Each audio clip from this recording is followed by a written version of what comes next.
विधानसभा चुनाव से पहले राज्यसभा के चुनाव होने हैं, तो इसमें क्या हुड्डा की जोड़ तोड़ चलेगी या फिर नायब सिंह सैनी का जलवा बरकरार रहेगा? हुड्डा जी अगर जोड़ तोड़ करेंगे तो भाजपा के पक्ष में ही करेंगे। अगर आप भारत माता की जय बोलेंगे तो कोई भी बोल देगा ये बीजेपी का कार्यकर्ता है। कांग्रेस ने झूठ बोल करके बहुत जबरदस्त एक झूठ देश में फैलाया।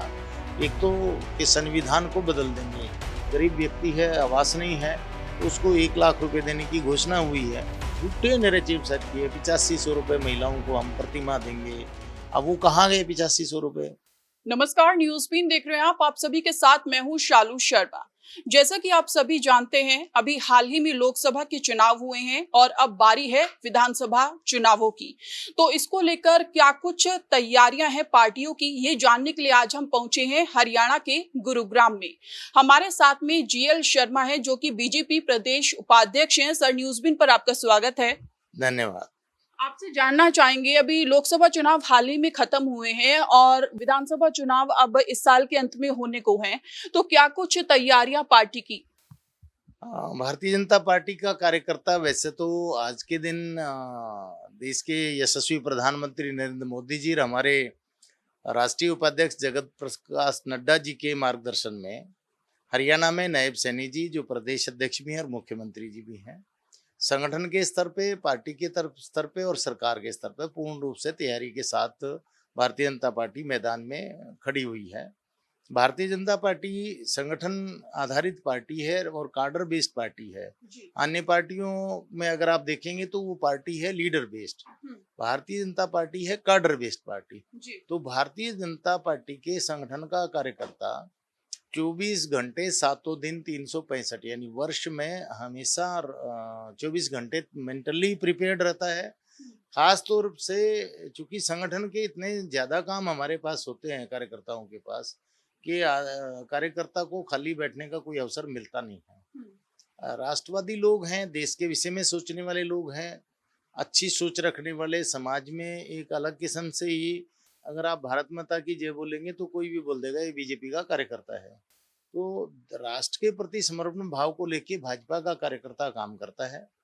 और मैं ये समझता हूँ कि हरियाणा में अब विधानसभा चुनाव आने वाले हैं, तो हमारे अब कार्यक्रम पार्टी के लगातार ऐसे होंगे कि हमारे, जैसे आपने देखा होगा, तुरंत से केंद्र में हमारे प्रदेश राष्ट्रीय अध्यक्ष जी ने नड्डा जी ने हमारे दोनों चुनाव प्रभारी नियुक्त कर दिए। माननीय धर्मेंद्र प्रधान जी हमारे प्रभारी रहेंगे चुनाव के, और सह प्रभारी के रूप में माननीय सांसद विप्लव कुमार देव जी जो हरियाणा के प्रभारी हैं, उनको चुनाव की दृष्टि से मैदान में लगा दिया है।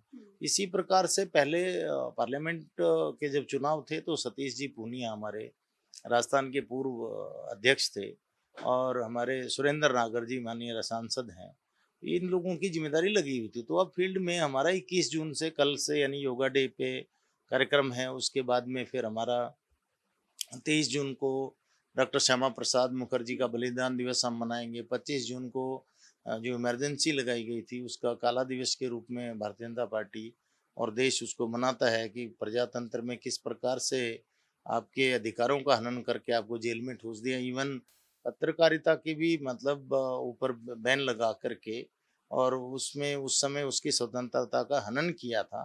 तो 25 तारीख को ये करने वाले हैं। इसके बाद में अगर हम आगे चलते हैं तो हमारा 14 तारीख से लेके और 22 तारीख तक लगातार शिकायत समाधान केंद्र में कार्यकर्ताओं का, जो ग्रीवेंसीज कमेटी के मेंबर उनका जाना हो रहा है।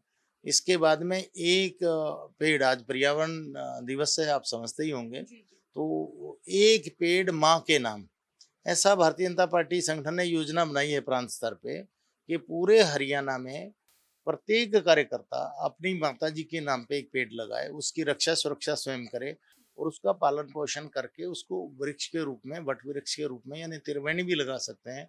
तो ऐसे हर बूथ पे हम 10 पौधे लगाएंगे। तो वो एक पखवाड़ा हमारा 30 तारीख से लेके और 6 जुलाई तक हमारा चलने वाला है।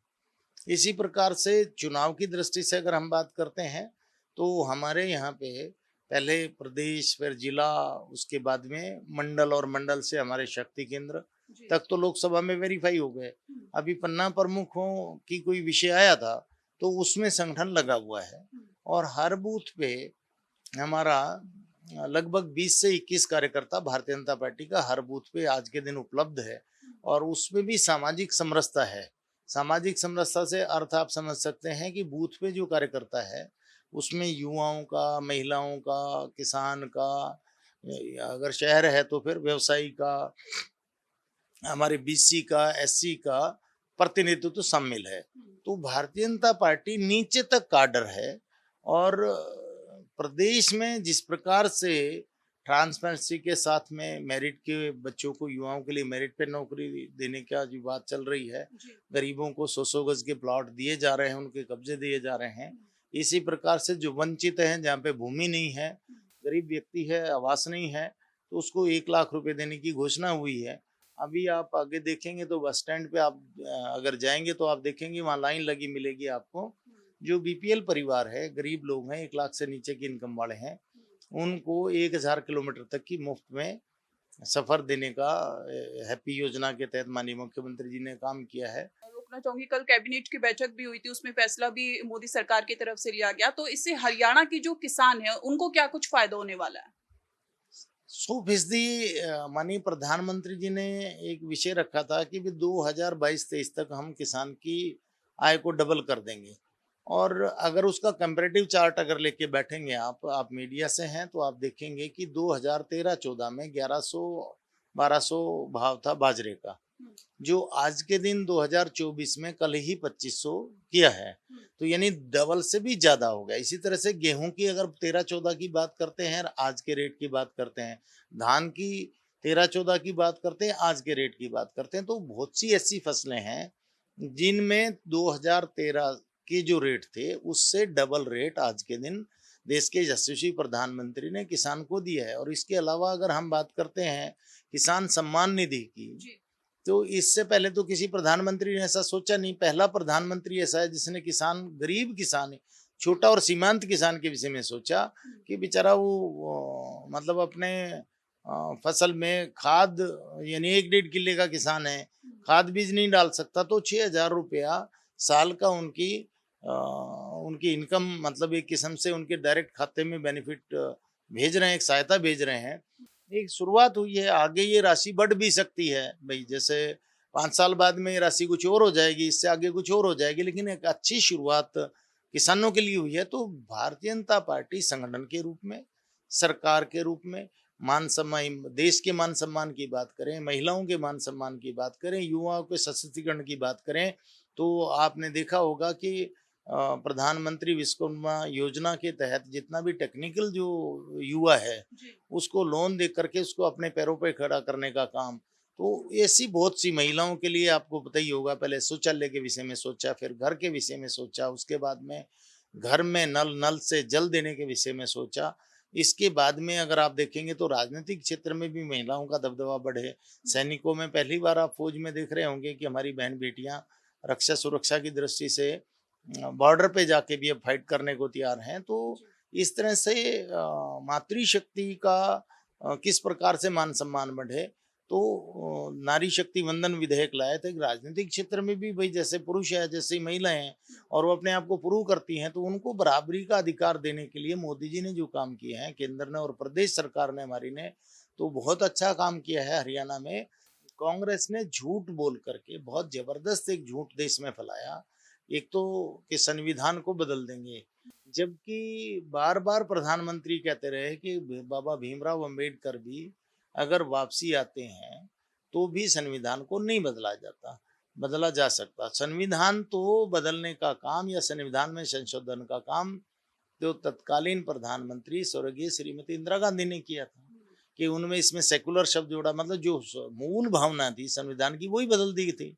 जबकि इससे पहले कितनी कॉन्स्टिट्यूशनल कमेटी की बैठकें हुई, ये हर एक ने डायरेक्टली रिजेक्ट किया कि भाई इसमें इस तरह के शब्द हम नहीं जोड़ सकते, लेकिन इमरजेंसी लगाई गई और उसमें एक प्रधानमंत्री इतना मजबूत होगा, जो बोलेगा वो करेगा, वो उनकी तरफ से कॉन्स्टिट्यूशन में अमेंडमेंट किया गया और वो 2 शब्द ऐसे जोड़े गए जिनकी वजह से आज देश धार्मिक और जातीय उन्माद के विषय में फंसा हुआ है। आप बहुसंख्यक हैं इसलिए आप प्रताड़ित हैं, केवल मात्र इसलिए प्रताड़ित है, बहुसंख्यक है। फिर हमारे अंदर जाति विध्वंस फैलाया गया, नैरेटिव सेट किए जा रहे हैं, झूठे नैरेटिव सेट किए। 8500 रुपये महिलाओं को हम प्रतिमाह देंगे। अब वो कहाँ गए 8500 रुपये? वो लेके उनके दफ्तरों के सामने भीड़ लगी हुई, आप देख ही रहे होंगे कि भी हमारे पैसे दो। तो ऐसे झूठ की राजनीति भारतीय जनता पार्टी नहीं करती है। जो हम सरवाइव कर सकते हैं, जनता के लिए अच्छा से अच्छा हम क्या कर सकते हैं, वो जो सच्ची चीज है वही भारतीय जनता पार्टी का कार्यकर्ता बोलता है, भारतीय जनता पार्टी का नेतृत्व करता है। निसंदेह जनता के भले के अलावा भारतीय जनता पार्टी नेतृत्व को और कोई काम है ही नहीं, क्योंकि व्यक्तिगत कोई उनकी जैसे करप्शन पे प्रहार किया, चोट करी है, तो उससे कुछ लोग जरूर तिलमिलाए होंगे स्वाभाविक तौर पे। लेकिन मैं ये कहता हूँ कि भाई इस देश को दीमक की तरह कौन चाट रहा है? करप्शन चाट रहा है। हर व्यक्ति भ्रष्टाचार में, मतलब लगभग लगभग ऐसा काम हो गया है कि राजनेता और ब्यूरोक्रेसी की एक ऐसी इस तरह का कॉम्बिनेशन हो गया। और ये हुआ इसलिए कि जो राजनीति में भ्रष्टाचारी लोग, जो ये मान के चलिए कि जो पॉलिटिकल इन्वेस्टमेंट करने वाले लोग हैं, वो राजनीति में पदार्पण कर रहे हैं। वास्तविक रूप में भारतीय जनता पार्टी की सोच तो ये है कि राजनीति जनसेवा के लिए है। और वैसे भी राजनीति वास्तविक रूप में लोगों की सेवा करने के लिए, आप एक सर्वेंट बनते हैं, पब्लिक सर्वेंट, जनता के नौकर के रूप में आपको आपको चुना जाता है कि जनता की सेवा आप करेंगे। जनता की सेवा करने के लिए आपको स्वाभाविक रूप से ऑनेस्ट होना पड़ेगा। अगर कोई पॉलिटिशियन ऑनेस्ट है, ईमानदार है, तो किस अधिकारी की हिम्मत है उसकी बात नहीं सुनेगा। तो आज के दिन जो पॉलिटिकल इन्वेस्टमेंट करके लोग और झूठ बोल के लोग राजनीति में प्रवेश कर रहे हैं, बनने के बाद में वो क्या करेंगे जनता को सोचना है। लेकिन भारतीय जनता पार्टी निश्चित रूप से अच्छे लोगों को चाहती है, और भारतीय जनता पार्टी के कार्यकर्ता बढ़िया अच्छे लोग हैं, सच बोलने वाले हैं और जनता की वास्तविक रूप में सेवा करने वाले हैं। अगर ऐसा नहीं होता तो आपको मैं बता रहा हूँ, 10 साल देश के यशस्वी प्रधानमंत्री नरेंद्र मोदी रहे, उनके खातों की जांच कोई भी कर सकता है। क्या एक भी पैसा इनकम का बढ़ा क्या 10 साल में? कोई प्रॉपर्टी खड़ी करी क्या? कोई कितने बड़ा महल वहल, कोई प्रॉपर्टी? आज के दिन तो एक काउंसलर बन जाता है, वही 5 साल में दुनिया भर की प्रॉपर्टी बना लेता है। इसी तरह से हरियाणा में मनोहर लाल जी मुख्यमंत्री रहे, अब नायब सैनी जी मुख्यमंत्री हैं। मतलब एक पैसे का करप्शन नहीं करना। तो इस तरह से राजनीतिक क्षेत्र में मोदी जी ने एक दिखाया है, देश को एक रास्ता दिया है कि प्रधानमंत्री कैसा होना चाहिए, प्रधानमंत्री को क्या करना चाहिए। ऐसे बिल्कुल, ये हमने देखा भी चुनावों में, लोकसभा चुनाव के दौरान हमने देखा कि हरियाणा में जो मुकाबला था काफी ज्यादा कड़ा था। तो क्या ऐसा कुछ विधानसभा चुनाव में भी देखने को मिलेगा? ऐसा है जी, जब कोई भी युद्ध होता है तो दोनों तरफ से हथियार निकाले जाते हैं। और जब जब कहीं भी कोई युद्ध ही समझ लिए, जो राजनीतिक क्षेत्र का मैदान है, इसमें ये राजनीतिक रण होने वाला है, इसको हम प्रजातंत्र का एक महोत्सव भी मान के चलते हैं। तो स्वाभाविक है कि जब चुनाव होता है तो हल्के से नहीं लिया जा सकता। चुनाव में मुकाबला मान के हम चलेंगे तो ज्यादा हम मेहनत कर पाएंगे, और परिश्रम और अपनी परिश्रम की प्रकाष्ठा हम करके अपनी पार्टी को जिताने में सक्षम होंगे। विधानसभा चुनाव से पहले राज्यसभा के चुनाव होने हैं, तो इसमें क्या हुड्डा की जोड़ तोड़ चलेगी या फिर नायब सिंह सैनी का जलवा बरकरार रहेगा? हुड्डा की जोड़ तोड़ कभी नहीं चली। राज्यसभा में हमेशा भाजपा जीती है और अब भी भारतीय जनता पार्टी जीतेगी। हुड्डा जी अगर जोड़ तोड़ करेंगे तो भाजपा के पक्ष में ही करेंगे। वो भाजपा के खिलाफ जोड़ तोड़ करने में सक्षम नहीं है। उन्होंने पहले भी उनकी पार्टी के कुछ लोगों ने भाजपा को सहयोग किया था। आज भी मतलब मैं ये मान के चल सकता हूँ, नंबर गेम में भी हम ऊपर हैं, तो नंबर के हिसाब से जोड़ तोड़ की आवश्यकता ही नहीं पड़ेगी। निसंदेह भारतीय जनता पार्टी राज्यसभा सीट हमारी हरियाणा से जीत के और केंद्र की झोली में हम डालेंगे। नरेंद्र मोदी जी के हाथ मजबूत करने में अपनी महत्वपूर्ण भूमिका निभाएंगे। हमारे मुख्यमंत्री बहुत शरीफ और ईमानदार मुख्यमंत्री नायब सैनी जी हैं। हमें संपूर्ण विश्वास है कि उनके नेतृत्व में हम ये राज्यसभा सीट जरूर जीतेंगे, और उनको सहयोग करने के लिए हमारे केंद्रीय नेतृत्व का पूर्ण सहयोग रहेगा। तो कोई संशय और शक नहीं है, राज्यसभा सीट भारतीय जनता पार्टी जिसको भी उम्मीदवार बनाएगी उसके पक्ष में जाने वाली है। अच्छा, अभी राज्य में जो प्रदेश अध्यक्ष है उसका जिम्मा मुख्यमंत्री संभाल रहे हैं, तो क्या जल्द ही नए प्रदेश अध्यक्ष का नाम सामने आ सकता है? जैसे संगठन में समय समय पे जैसे हमारे 3 साल का टेन्योर रहता है, तो केंद्र में जो राष्ट्रीय हमारे अध्यक्ष हैं उसमें 3 वर्ष हो गए, तो उस नाते से राष्ट्रीय स्तर पे अब हमारा और प्रांत स्तर पे अभी हमारा जो मेंबरशिप ड्राइव है वो चलने वाला है। उसके बाद में हमारे चुनाव होंगे। लेकिन संगठन चूँकि मुख्यमंत्री भी और प्रदेश अध्यक्ष का भी दायित्व माननीय नायब सैनी जी पे है, जी। तो इस नाते से प्रदेश चुनाव से पहले प्रदेश अध्यक्ष की नियुक्ति की अपेक्षा भारतीय जनता पार्टी हरियाणा का कार्यकर्ता कर रहा है, और मुझे लग रहा है कि हमारा नेतृत्व बहुत सक्षम नेतृत्व है। तो केंद्र इस विषय पे विचार कर रहा है, और लग सकता है कि हरियाणा को जल्दी अपना प्रदेश अध्यक्ष नायब कब सैनी जी मिलेगा? ये जो के मामला है वो नायब जी कहाँ से अटक रहा है? नायब जी सैनी के सहयोग के लिए जल्दी ही मतलब उनके एक सहयोगी के रूप में प्रदेश अध्यक्ष हमारी सरकार को साथ देने के लिए, संगठन को मजबूत करने के लिए मिल जाएगा। हम्म। आप गुरुग्राम में काफी समय से हैं, जनता के बीच में भी जा रहे हैं, तो यहाँ की जो मुख्य समस्या है वो क्या है? गुरुग्राम की जो मुख्य समस्या, 2-3 मुख्य समस्याएं हैं। सबसे पहले तो गुरुग्राम में जिस प्रकार से हम हरियाणा के राजकोष में 60 से 70 पैसा अपना योगदान हम देते हैं, यानी हरियाणा का जो रेवेन्यू जनरेट होता है उसमें 60 से 70% रेवेन्यू गुरुग्राम जिला देता है। और उसकी अपेक्षाकृत जितना यहाँ पे होना चाहिए, विकास का पहिया घूमना चाहिए, डेवलपमेंट होना चाहिए, जी। उसमें कहीं ना कहीं कमी रही है, और कमी को स्वीकार करना चाहिए। हरियाणा सरकार ने अपनी तरफ से, केंद्र सरकार ने अपनी तरफ से प्रयास किए, पर कुछ योजनाओं में अधिकारियों की कुछ टंगड़ी अड़ती है, कुछ ऐसी स्थितियां बनती हैं। लेकिन वर्तमान में मैं समझ रहा हूँ कि पिछले 1-1.5 महीने से हम देख रहे हैं मुख्यमंत्री की कार्यशैली, कल मंत्री भी यहाँ पे थे, तो गुड़गांव में जो सबसे बड़ी समस्या है वो है साफ सफाई की। तो उसके लिए युद्ध स्तर पे कार्य आरंभ किया गया है।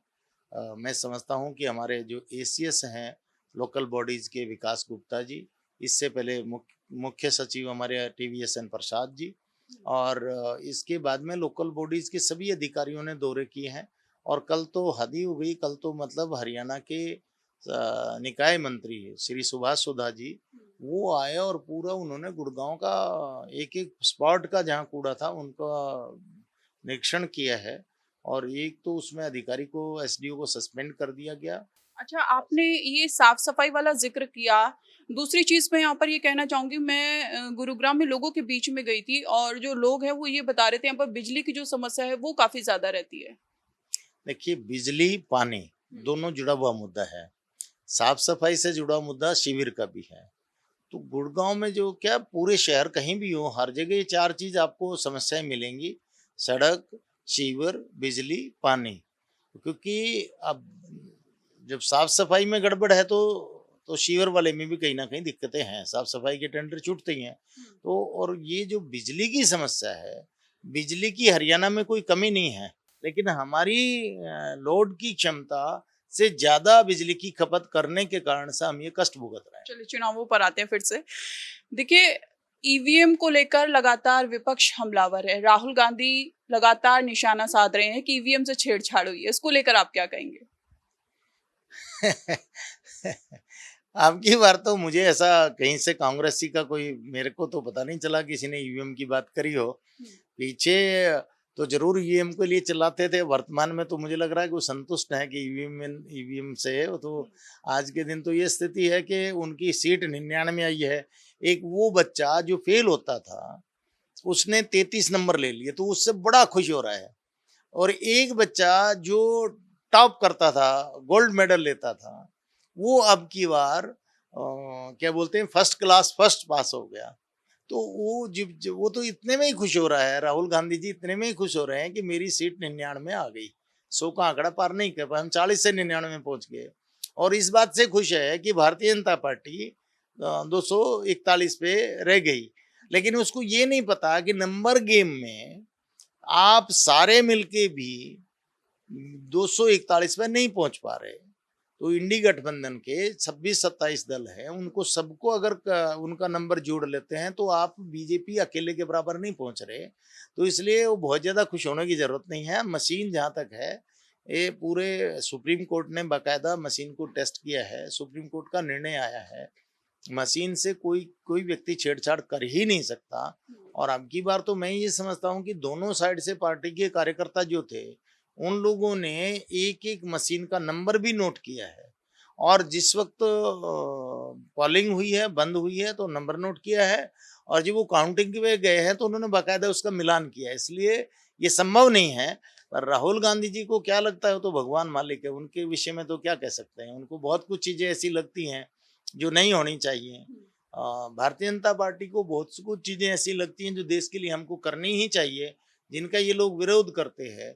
देश में आज के दिन आर्थिक एजेंडे में देश आज हमारा, सब जानते हैं कि मनमोहन सिंह जी के समय में जिस वक्त उन्होंने सत्ता ली और जब वो 2013 में छोड़ के गए 13-14 में, तो 11 नंबर पे देश था। एक गरीब के बेटे ने आके प्रधानमंत्री का दायित्व संभाला तो आज वो 5वें स्थान पे है। 5 साल बाद में जब हम चुनाव के लिए जाएंगे तो भारत निश्चित रूप से तीसरे नंबर पे होगा। तो इस तरह से देश को मान सम्मान की दृष्टि से, आर्थिक दृष्टि से, सुरक्षा की दृष्टि से, सामाजिक सुरक्षा की दृष्टि से मजबूत किया गया है। राहुल गांधी जी और इनका एजेंडा केवल ये हो गया कि अल्पसंख्यकों को भय भारतीय जनता पार्टी के दिखाते रहो, और एक जातिगत या धार्मिक उन्माद के माध्यम से वोट प्राप्ति का एक माध्यम इन लोगों ने बनाया है। एक कैलकुलेशन जातिगत करी है, जिससे समाज में या देश का भला कभी नहीं हो सकता। देश का भला तभी हो सकता है जब सर्व समाज, और ये जो भारत देश है ये तो विभिन्न विभिन्न प्रकार की भाषा बोली का देश है, बिल्कुल। सब मिलके अपने देश के विषय में सोचेंगे तो देश आगे बढ़ेगा। राहुल गांधी जी से मेरा अनुरोध है कि आप देश के विषय में सोचिए, आप अपनी वोट कैसे प्राप्त करनी है। ये इनके प्रकरण प्राप्त करने से देश का भला नहीं होने वाला। हो सकता है आपका भला हो जाए, लेकिन देश का नहीं होता। देश के भले के लिए तो सबको साथ लेके चलना ही पड़ेगा, और देश को आगे बढ़ाने के लिए हम सबको साथ सहयोग देना ही पड़ेगा। अच्छा, कर्नाटक में देखिए कांग्रेस की सरकार है, वहां पर पेट्रोल और डीजल के जो दाम है वो बढ़ा दिए गए हैं। तो लगातार कांग्रेस पार्टी कहती आती है कि महंगाई जो है वो बीजेपी बढ़ाती है। उनमें आप पेट्रोल और डीजल का भाव और भाजपा शासित प्रदेशों के पेट्रोल डीजल का भाव देखेंगे तो आप पाएंगे कि जहां भारतीय जनता पार्टी का जिन राज्यों में शासन है वहां पे रेट कम है, और जहां कांग्रेस का शासन है वहां रेट ज्यादा है, और वो लोगों से अपने स्टेट का टैक्स लगा के ज्यादा पैसे ले रहे हैं। तो देश में पहले के बनिस्बत आज के दिन काफी पेट्रोल और डीजल, वैसे तो इन पे किसी भी गवर्नमेंट का, सेंट्रल गवर्नमेंट का कोई कंट्रोल नहीं है, क्योंकि स्वास्थ्य संस्थाएं हैं, अपने आप फैसला लेने वाली संस्थाएं हैं। फिर भी मैं ये मान के चल सकता हूँ कि केंद्र सरकार ने, जब अरे कांग्रेस के समय में गैस सिलेंडर के लिए लाइन लगती थी, आज कोई लाइन है क्या भाई? वो जब ये आते हैं तो कंट्रोल कर लेते हैं और उससे पैसा कमा के अपनी तिजोरियां भरते हैं। लेकिन भारतीय जनता पार्टी जब आती है तो गैस सिलेंडर कहाँ से आ जाते हैं? जो घरों में घूमते रहे, मतलब गाड़ियों में घूम घूम के सिलेंडर बिक रहे हैं, आप देख ही रहे होंगे। तो ये कंट्रोल करके पैसा कमाने वाले लोग हैं, और जहां इनकी सरकारें हैं वहां इन्होंने कोई सुविधा नहीं दे रखी। झूठ बोला राजस्थान में पिछली बार, हम किसानों का कर्जा माफ करेंगे, तो बीजेपी क्यों आ गई? इसलिए आ गई कि पिछली बार आप झूठ बोल के लेके, तो इनकी जो काठ की हांडी है वो एक आध बार चढ़ सकती है। लेकिन इसमें कोई शक नहीं कि भारतीय जनता पार्टी 2 या 4 सीट से शुरू होने की पार्टी आज देश के अंदर तीसरी बार शासन नरेंद्र मोदी जी के नेतृत्व में कर रही है। लगातार देश के प्रत्येक हिस्से में भारतीय जनता पार्टी का कार्यकर्ता खड़ा है। अच्छा, एक आखिरी सवाल आपसे करना चाहूंगी। देखिए, आप 25 साल हो गए आपको, तकरीबन 25 साल से ज्यादा ही हो गए, आप जनता के बीच में हैं। अगर बीजेपी इस विधानसभा चुनाव में आपको मौका देती है तो आपके क्या कुछ मुद्दे रहेंगे? सबसे पहले, वैसे मैंने अपने आप को प्रूव किया है। मैं डेयरी फेडरेशन का चेयरमैन था। जब मुझे सरकार में ये अवसर मिला कि मुझे कुछ करना है, तो हरियाणा डेयरी उस वक्त हमेशा घाटे में रहती थी। 4.5 वर्ष के मैंने बतौर चेयरमैन हरियाणा डेयरी में मेहनत की, और ईमानदारी का, जैसे मैंने आपको पहले भी बताया, जब पॉलिटिशियन ईमानदार होगा तो ब्यूरोक्रेट्स की हिम्मत नहीं कि वो बकवास कर दे। तो मेरी ईमानदारी से इतना लाभ मिला कि वो लोग भी ईमानदार हुए, और हम 42 करोड़ के लाभ में, जो हमेशा घाटे की था, उसको 42 करोड़ के शुद्ध लाभ में छोड़ के आया था। अगर मुझे मेरी पार्टी अवसर देती है तो सबसे पहले मैं ये प्रूव, मतलब जो अपने जीवन में ही कर रखा है कि आदमी चाहे मतलब कैसा भी रहे, लेकिन उसमें 3 चीज जरूर रहनी चाहिए। एक, वो ईमानदार हो, हाथ का सच्चा हो, लंगोट का सच्चा हो, और जबान का सच्चा हो। यानी जो आप सोचते हैं कि आप ऑनेस्ट हो, आप डेडिकेटेड हो, जनता के भले की सोचे, जनता के ऊपर अधिकार ना जमाएं, जनता के सेवक के रूप में काम करें, जनता के मालिक के रूप में काम न, क्योंकि प्रजातंत्र में जनता मालिक है और जिसको जनता अपना चौकीदार या सेवक बनाती है वो उसका सर्वेंट है। तो इस नाते से सबसे पहले जो गुड़गांव में मुझे काम करना है वो सबसे पहले जो हमारी ब्यूरोक्रेसी है, जो नगर निगम गुरुग्राम में करप्शन है, जो मतलब प्रत्येक व्यक्ति गुड़गांव के जबान पे है कि नगर निगम भ्रष्टाचार का अड्डा है।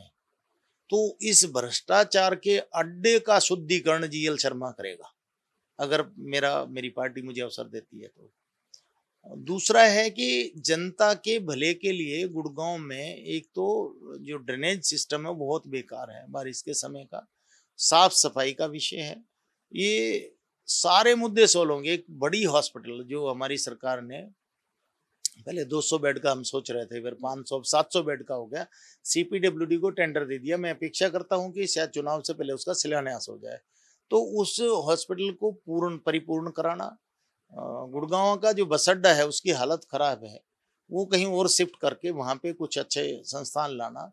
इसी तरह प्रकार से सदर बाजार नए बाजार के लिए जो पार्किंग की प्रॉब्लम है, एक पार्किंग बन गई है लेकिन ये जो दूसरे वाली पार्किंग जो हम कमान सराय में सोच रहे थे उसको चालू करा के उसको अपने समय में ठीक करना।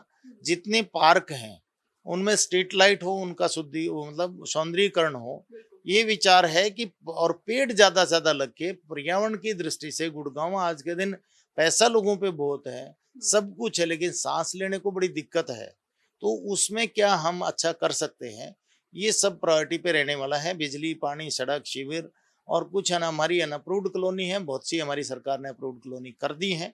जो बचेंगी उनको आने वाले समय में सारी मूलभूत सुविधाएं दिलवाने का काम करने का विचार है। चलिए, बेहद शुक्रिया जीएल शर्मा जी हमारे साथ में। तो ये थे हमारे साथ में बीजेपी प्रदेश उपाध्यक्ष जीएल शर्मा जी, जिन्होंने तमाम मुद्दों पर अपनी राय रखी और साथ ही ये भी कहा कि बीजेपी अगर इनको इस विधानसभा चुनाव में मौका देती है तो भ्रष्टाचार समेत तमाम जो मुद्दे हैं उनको जड़ से खत्म किया जाएगा। अपने सहयोगी प्रवीण के साथ मैं शालू शर्मा, न्यूज़ पिन के लिए।